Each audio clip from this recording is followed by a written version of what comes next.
Enrique Garcia, checking to see if lunch is ready. It is. Enrique lives in the quiet harbor town of Ensenada on the Baja California peninsula of Mexico. He leaves his wholesale grocery, heading home, after a stop to see his friend Jose and to pick up a 6LQ6.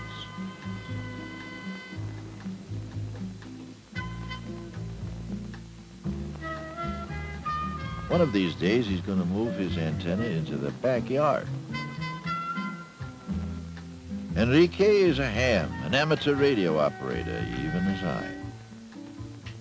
This is the shack. Matt Futterman, 17, high school senior. Matt is stringing up a new 40-meter inverted V here in Woodland Hills, California. Under the screen and into the shack. And the new antenna is ready for the test. CQ, CQ, CQ. This is Mexico calling. X-ray Echo 2 from Radio Hotel. CQ,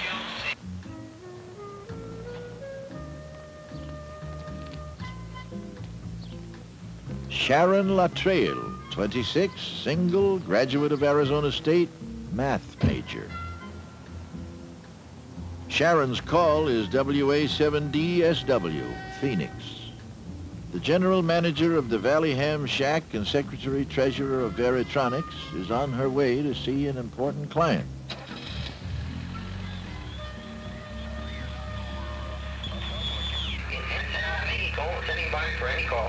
XC2RH, XC2RH. This is WB6KPN. Willie Baker, 6 King, Peter, Nancy. XC2RH, XC2RH. XC2RH, this is WB6KPN. Willie Baker, 6 King, Peter, Nancy. The handle is Matt. WB6KPN calling XC2RH and standing by. WB6KPN, XC2RH Ensenada. Muy buenas tardes, Matt. Nice to hear you. You're coming very strong here into Ensenada. So back to you, WB6KPN, XC2RH Ensenada, Mexico. I missed your handle. I wonder if you could give me your handle down there. Go ahead. My name is Enrique. Enrique, well, the same as Henry. Go ahead. Oh, okay, fine, Enrique. Well, I just put up a new antenna. Just put up a 40-meter inverted V, and it replaces the vertical I used to use on this band. I wonder if you could give me an S-meter reading. Go ahead. WB6KPN, XC2RH. Okay, Matt, we have terrific signal into Mexico right now. Your signal 5.9, steady, nice and clear. No problem in copying you. I'm transmitting you with a Swan 500 and using a tri-bander antenna. What 3 bands does that tri-band antenna that you have cover? Go ahead. Matt, it covers from 10, 15, 20, and 40 meters. And, well, I guess it's more than a tri-bander now. Go ahead. Well, I guess... This is the staple of ham radio, person-to-person communication, the excitement of entering your ham shack and opening a window on the world. Yeah, that's on the west coast of Baja, isn't it? Go ahead. And with nearly 500,000 amateur radio operators, it's not surprising that these two haven't talked to each other before. Oh, I think I've located it on the map, Enrique. Gee, I think it's about time that I get over to that field day site, so... I'm wondering if possibly you'll be on at dinner time. Go ahead. Well, also myself, I have to go to work right now. I'm also in a hurry. But I'll try to be after 6:30 or 7 o'clock after my work. I'll see if I can make a contact with you. So 73s y hasta mañana. WB6KPN, XC2RH. 73, and we'll see you later. XC2RH. This is WB6KPN. XC2RH, XC2RH in Ensenada. This is WA7DSW, mobile in Phoenix, Arizona. Do you have just one more minute? Yes, go ahead. Thanks very much. Sometimes Enrique has trouble squeezing lunch into his lunchtime. He's a popular guy with a good, strong signal. Matt's radio club is meeting on this hill, surrounded by suburbia, to test their equipment in the field and make sure it's ready in case of emergency. It's also a good warm-up for a nationwide event called Field Day. Besides, what's better fun for a Saturday afternoon? I think that would be enough for now then. Okay.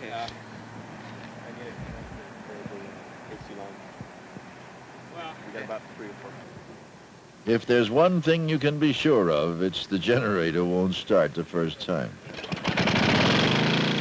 All right.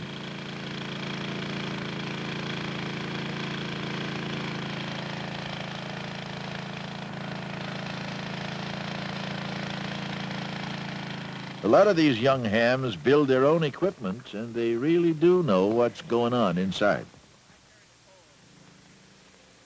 This is the Novice Station, the first step in amateur radio to help newcomers get on the air easily and master one of the federal requirements for a license, the Morse code. This fairly accomplished beginner, WN6QDQ, even fashioned his own bug by hooking 2 Army surplus straight keys back to back. The novice test with its simple requirements can be given by any amateur who has progressed to the senior grades of licenses. Several of these young hams already have their amateur extra class licenses, allowing them full operating privileges on any of the dozen or so ham bands.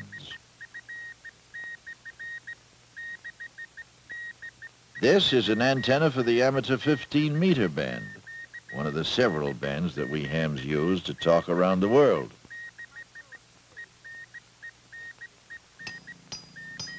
One thing you can really be sure of when you're out in the field, even in dry old Southern California, is that it'll rain. KHZLS in Livonia, Michigan. This is WA6LXN Portable 6. Okay, there is quite a bit of interference on your signal. You're about Q4 and S7 here. Q4 and S7. The location is Woodland Hills, about 25 miles northwest of downtown Los Angeles on the west end of the San Fernando Valley. My name is Matt, Mexico Alpha Tango Tango, Matt. We're operating sort of a field day type setup here, portable setup with West Valley Amateur Radio Club. We have about 4 stations set up. We're using a Swan 350 to a 15-meter portable quad up about 20 feet, 2-element quad. So how do you copy? K8ZLS in Livonia, Michigan. This is WA6LXN Portable 6.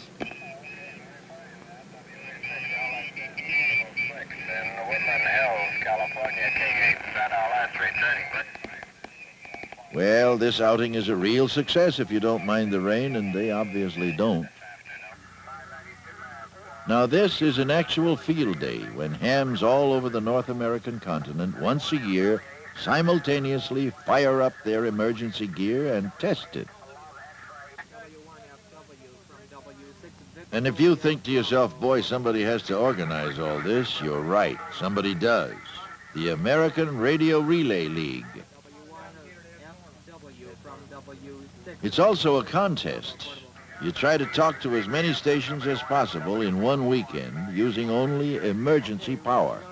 Well, let's loosen the guy wires and layer it on flat.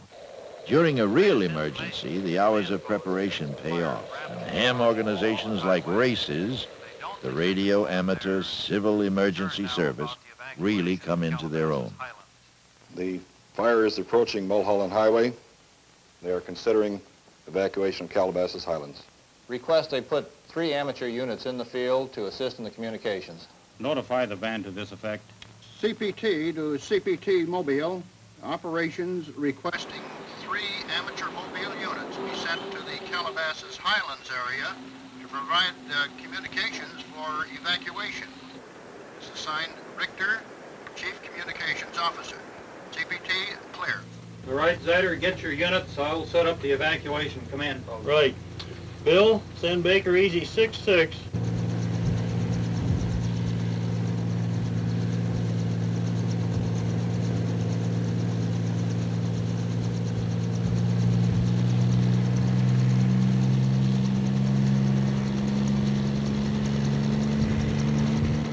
Brush and forest fires in Southern California are foreseeable, planned-for emergencies.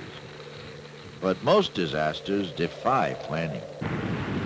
Here, the Earth itself has moved, dropping the ocean floor and then heaving it toward the surface, creating a huge tidal wave and driving it toward the coast of Alaska. In Valdez, a ship has just docked. It is Good Friday. School is out and the pier is alive with kids and dogs among the workmen. Suddenly, without warning, most of the water drains from Valdez Harbor. A deep chasm opens directly alongside the ship. The dock splinters and disappears in the rushing water. Then the tidal wave hits.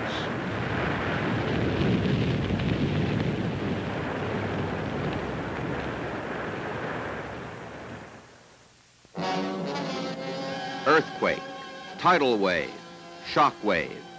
The most awesome force to hit North America in the 20th century. Hitting Anchorage at 5:36 p.m. just after the close of business. At 5:47, the first mobile units of the Radio Amateur Civil Emergency Service swing into action, ready to provide immediate communications. This is the strange calm that followed. A new department store in downtown Anchorage. Yesterday, this was an expensive neighborhood. The airport control tower. The story is repeated in Seward and Kodiak. All over Alaska, civil defense officials gather their shaken forces. Ham radio volunteers provide vital links in rescue communications. Portable equipment is gathered into makeshift message centers to find the missing and speed help to where it's needed in the aftermath of the worst disaster in Alaskan history. This is Bill Leonard reporting. Ever see an aluminum Christmas tree? Not like this one, I'll bet. This ham station is world famous for relaying messages and traffic from overseas, and it belongs to K7UGA. Handle, Barry. Hello, Mrs. Martineau. This is an amateur radio station in Arizona, and we have your husband, the captain, on the other end of this hookup. And I'd like to ask you, have you ever talked before by amateur radio? I sure have. Oh, you have? Well, that's wonderful. We're always glad to hear that. And you know the magic word over. Right. Don't forget it. And the next voice that you hear will be that of Captain Martineau. Okay. AI-8 Alpha Hotel. This is AFA-7 UGA, ready to go. Roger, Robert, Franklin. And this here is the captain's voice. Hi, over there, and this is Pete, and it's Thursday morning over here on the 27th, and who am I talking to, over? You're talking to me, honey, and it sounds wonderful to hear your voice. We're just sitting here finishing dinner, and are you in CCK? Over.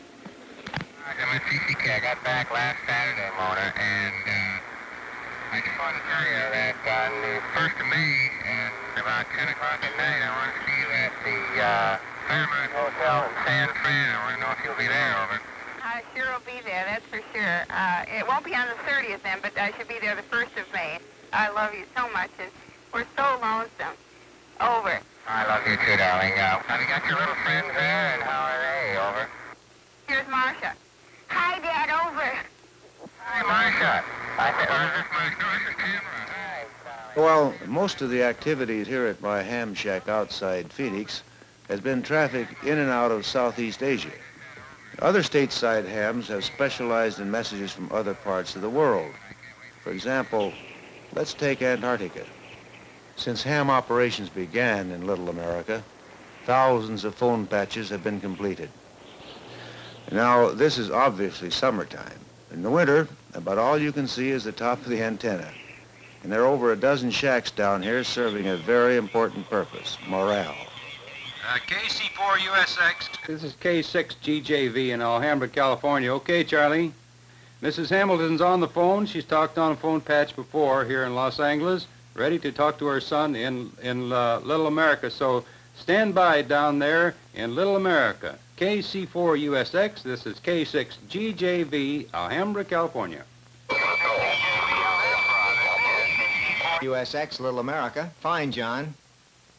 You're coming through great down here today, and we'll be ready to go in about 5 seconds. One of the stations down here even built what looks like an isolation booth so the on-the-air conversation would seem more private and more personal.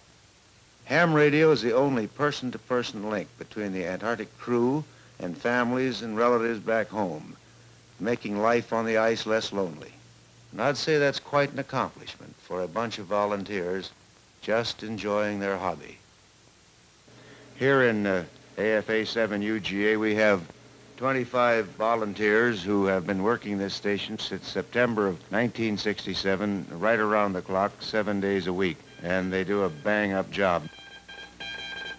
You might get the idea that all messages are handled by voice transmissions, but that's far from being the case. Morse code is still the most efficient way to get a message from one place to another. Now here's one of the top traffic handlers in the whole world, WB6 BBO. Louise is a longtime member of a very exclusive group. You have to send and receive a lot of messages to belong to the Brass Pounders League, and you've got to keep it up every day, every week, and every month.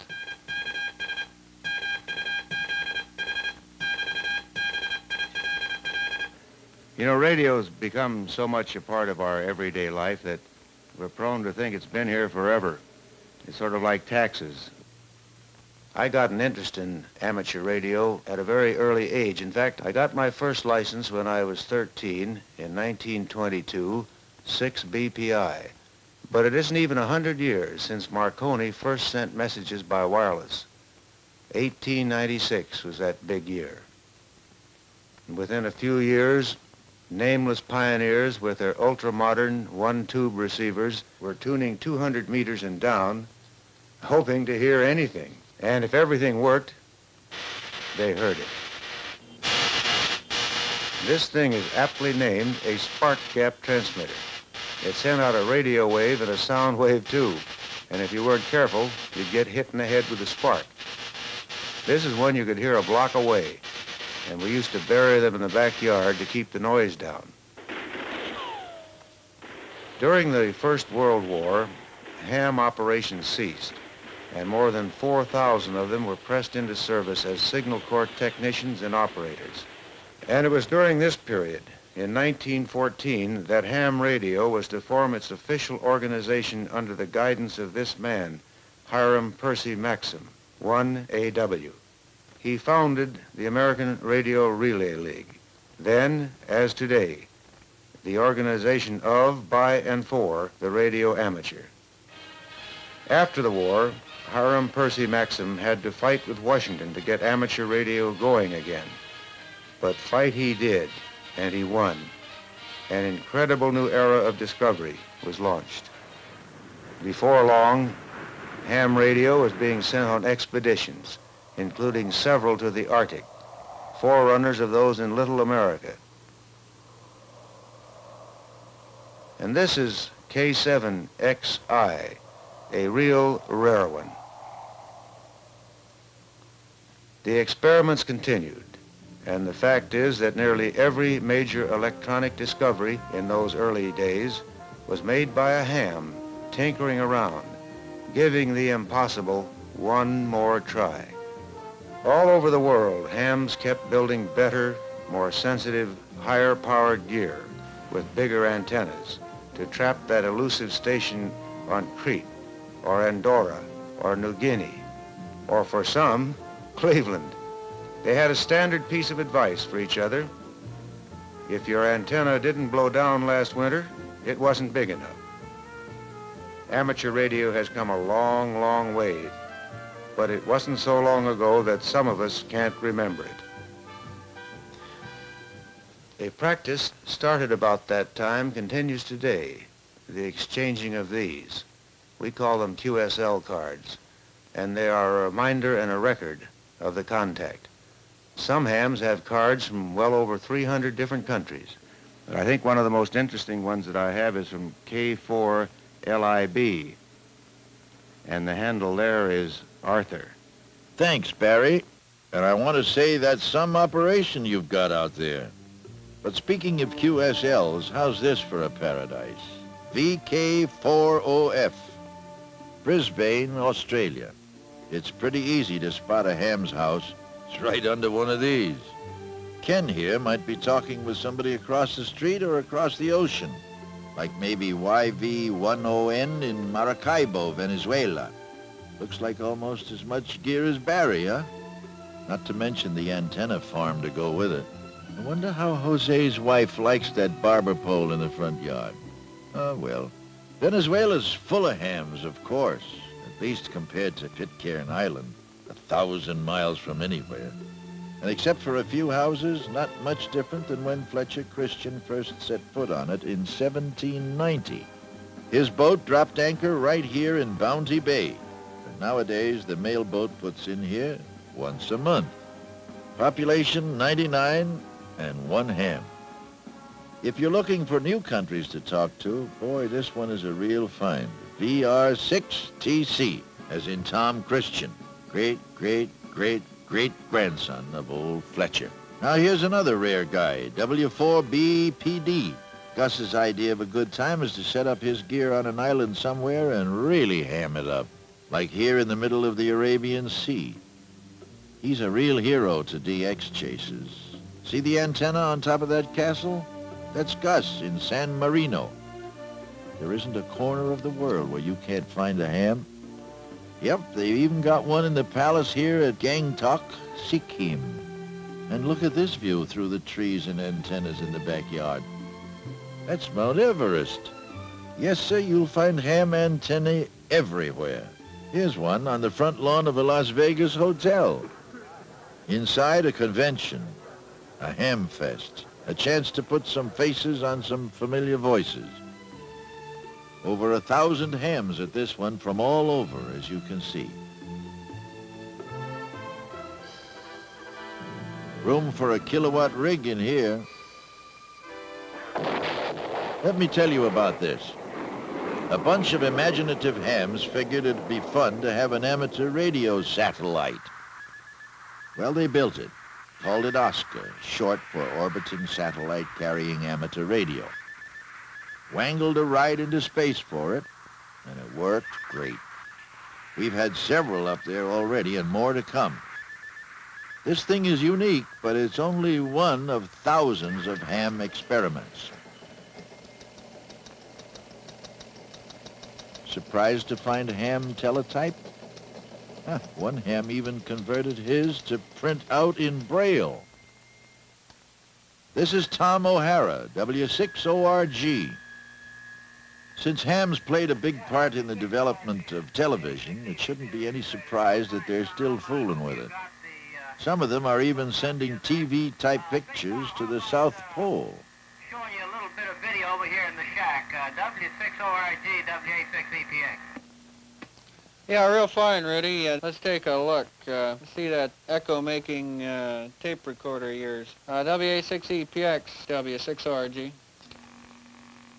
Yeah, real fine, Tom. W6ORG. This is WA6EPX. West Covina. Yeah, Tom, wonder how you're coming along with the rig for the Rose Parade. W6ORG. This is WA6EPX. Audio and video. Okay, that should be coming in on you there. I'll try and zoom in on this thing.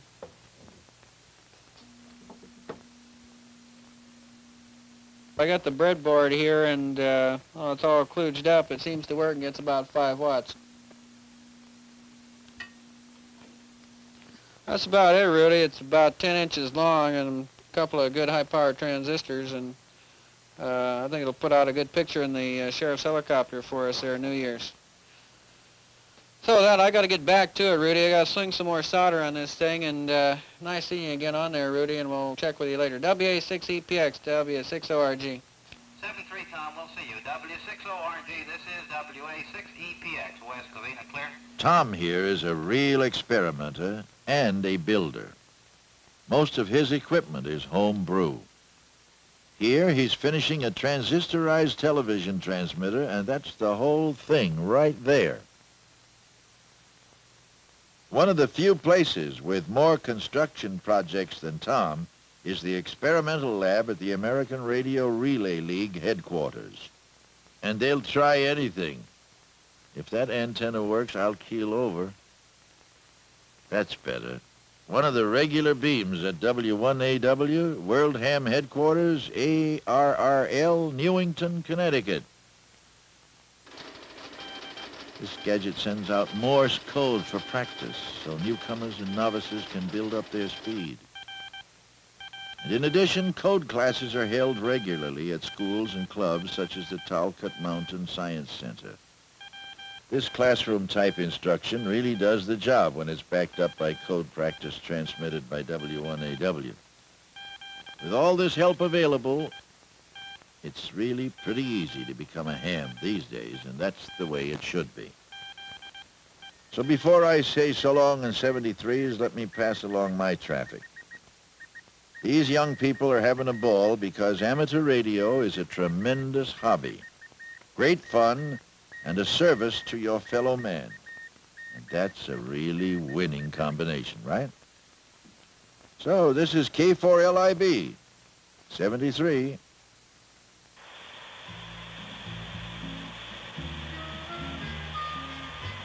Is this frequency in use? XE2RH, XE2RH. XE2RH, this is WB6KPN.